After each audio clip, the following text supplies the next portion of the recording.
Hey, it's Marzi. I am thinking I should give you. It's so weird. It's not until I look into this camera that I'm like, oh, that's what's going on with your face.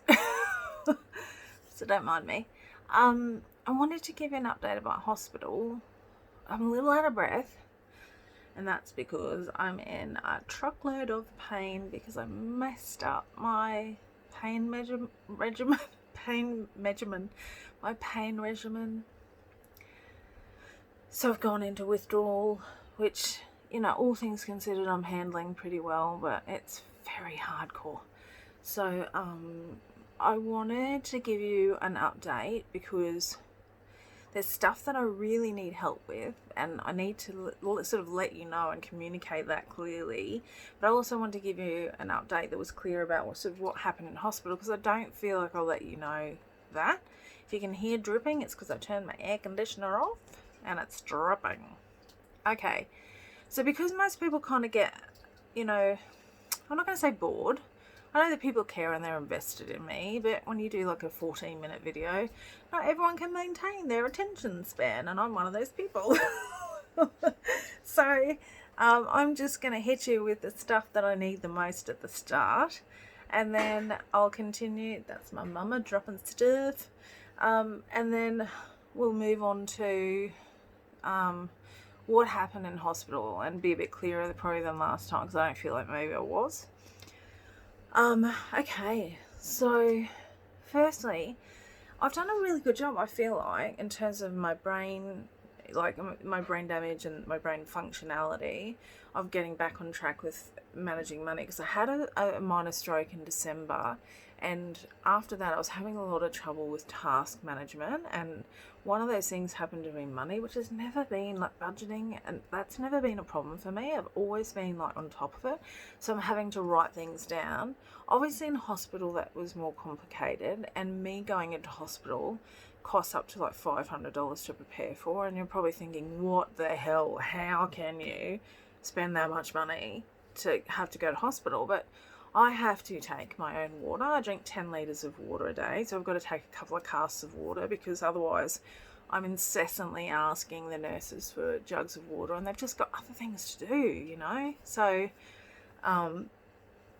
I have to take all my own supplements. So I have to take snacks. I have to take like all my own products, because I can't use any of their products. I can't even use their hand wash. So I will have to take all that stuff, which I did take all that stuff. And I had run out of hair care products. So I had to get some hair care products, and I got Bondi Boost, which is not cheap, but it was on sale, and I did on Afterpay, which is like a label you pay afterwards, which is handy, but also means that then next time you get paid, you're sort of taking a chunk out of your pay. So yeah, there's that, and obviously clothes. A friend of mine helped me buy some clothes, but I lost so much weight, and I'm still losing weight, that the clothes just don't even fit me. So that's hard. But anyway, and also, of course, my medications I have to buy doubles, triples of, because if they're not ones the hospital supplies, you have to supply them yourself generally. I mean, you can ask for them, but they're a bit stingy with them. So yeah, things like Zofran, which is a wafer you take if you have nausea, that is super expensive. Or Immigrant, even migraine tablets. There's only 4 tablets in a box, and it's like $10 or something. So yeah, whereas mind you, the PBS stuff is still like $7, close to. So yeah, I spent a lot of money, which I didn't really have. And in doing that, I was not able to pay my Telstra bill in total. So today I've just got a message letting me know that they're disconnecting me if I don't come up with another $250 in the next couple of days. I think it was today it's due. I'm not panicking, because if I have to, I can ring Telstra and beg. And usually you can kind of get them to calm down.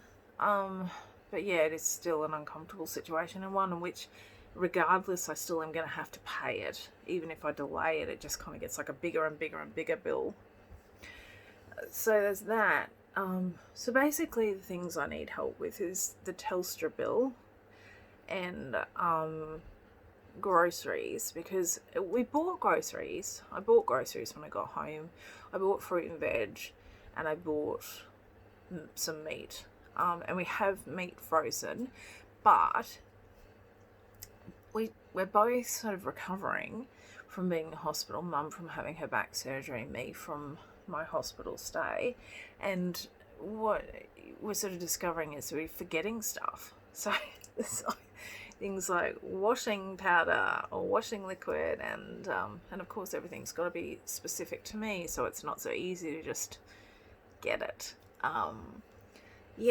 So groceries, but so what would be really handy is, and if anyone's got a Woolworths voucher, or like one of those Woolworths cards, whatever, like that's something would be great. Otherwise, like just money would be great to buy groceries and stuff that we need so that we can eat. Because one of the things too is that I don't eat a lot, and that's kind of been a problem. So dietitians got me having more meals, but what that means is I need to have stuff I don't cook, because I can't cook every meal.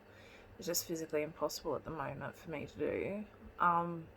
So yeah, I hadn't sort of worked that out, and I don't have enough stuff to snack on, or have like a breakfast meal with. I've only got $30, and that's pretty much how much my medication is going to cost me today, and then I don't get paid for a week and a half. So yeah, I really need help. If you guys can help me, I would really, really appreciate it, because trying to stay on top of all this stuff's kind of important. I can't not eat, I can't not take pain meds, can't not have a phone. So yeah, I mean, I suppose I could. I don't know how we'd go though. Be a bit dangerous. So yeah, if you could help with that. I mean, the other thing I need, and it's one of these things that's I consider a luxury, it's probably not really a luxury, but clothes, and I mean jammies, because I've dropped down to probably almost a medium, and I walk down the hallway and my pants are falling down.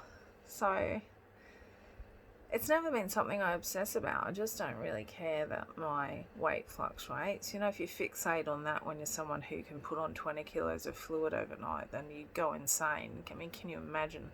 I just don't sort of have that ego or that vanity about how I look anymore. It's not something that defines me. So, but in saying that, it's important to have clothes that mean you are not flashing people or mooning them accidentally. Yes, we all prefer that. And a top that's not like constantly falling down. So yeah. Okay. So that's that. Now I'm going to quickly, so if anyone else if you guys want to check out now, that's what I need help with, and you will find the information underneath the video on how you can help me. I'm going to do the hospital update now. So the results basically are unclear on some of the stuff. So EDS was confirmed, knew that, didn't really need to have a confirmation of that. It had been said repeatedly. I knew I had Ehlers-Danlos syndrome. I guess it's nice to have it said. But what that means is that then complicates a lot of the scan results, because it means that they don't always pick up on things. So yeah, my jaw's dislocated, and yeah, I've got dislocated shoulders, and that's why I need a pillow on my chest all the time, because I can't hold the weight of my arms, because I need the support of like a pillow so that my shoulder, which is coming, it's coming out of the rotor cuff, is not going to be excruciating all the time. And my hip pops out of the socket all the time, and my ankles dislocate just from being too much weight on them in the bed with blankets. So I have to build like a fort to protect them. little tent for my feet. And also, so what happened was, one of the things that happened, the GP had diagnosed what we thought was a prolapse, and I had all the symptoms of what was a prolapse. So it's very, it sort of made sense that that's what it was. But what happened was, effectively, I've done what pregnant women do. So after having a baby, pregnant women having to bear down for such a period of time to push the baby out, they push their anatomy into a different position, which will eventually kind of pop back to how it was. But so it's sort of like I've dislocated my pelvis. I'm going to say pelvis because I don't know what the anatomically correct thing is to call it. It's like, it is effectively like your hips and your pelvis. So the hip bone, the pelvis area, if you look at the picture, there's just one ligament that's soft. The rest of it's bone. That soft ligament part's just like been pushed down, and that's just from spending so much time in the bathroom. I've just, pushed out a watermelon, baby. I just got the results of some of the results of my gynecological examination, and that was just to say that I didn't have any STDs, which is no surprise from the nunnery, reporting from the nunnery. I said that would be kind of a miracle if I did. I don't know how I would have got one, but that's okay. What else?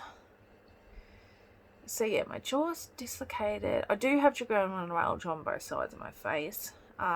So bilateral, which I think I've told you before is called the suicide disease, and that's because if you have it generally on one side of the face you have it, and I've got it on this side all the time, and it just so happens that I have it on this side as well at the moment, and it comes from a nerve up here, and it spreads. You can look it up, but it spreads into like your occipital bone, and then here and here, and it's not a nice pain at all. It's one of the worst things I've ever experienced. So 26% of people have it on one side commit suicide because the pain's just like, well, you can't chew, you can't. It's really hard. My teeth don't meet, and so chewing's like it's like an Olympic sport. So I have to eat soft, smushy foods, which again comes back to why I need groceries that are very specific and complicated. What else? My back, it's still messed up. I still have scoliosis. I still have bulging discs and a tear up here and all the things I originally had. But in terms of other stuff, they couldn't see it. We didn't do the proper testing for craniocervical instability, so I'm no clearer or closer to whether or not that's a reality, but like we were really pushing our luck in terms of getting the testing that I was getting in there, so I'm just happy for what I did get tested for, you know what I mean? I think that's it. I'm gonna stop here. I can't think straight because of the pain I'm in.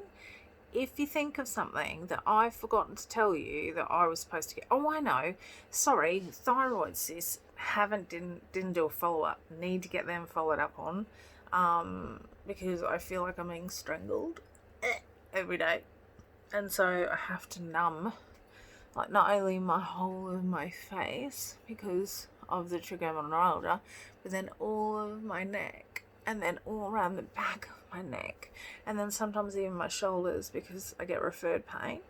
So yeah, okay, I will leave it there. There's other things I'm sure that I've forgotten, but if you can please donate, I would be very grateful. And if all you can donate is your love, then I'm very happy. I'm in agony, so I can't think straight, so I think I should just go and be quiet. Alright, I love you guys. Love, light, blessings, and gratitude. Please share. Please share with your friends, or do a briefer breakdown for me if you can. Do it better than I did. and just take care of you. I know a lot of my soul sisters and my brothers are all suffering intensely, and I just want you to know that there's a way through. We'll get there. I love you. Love, light, blessings, and gratitude. See you later. Bye.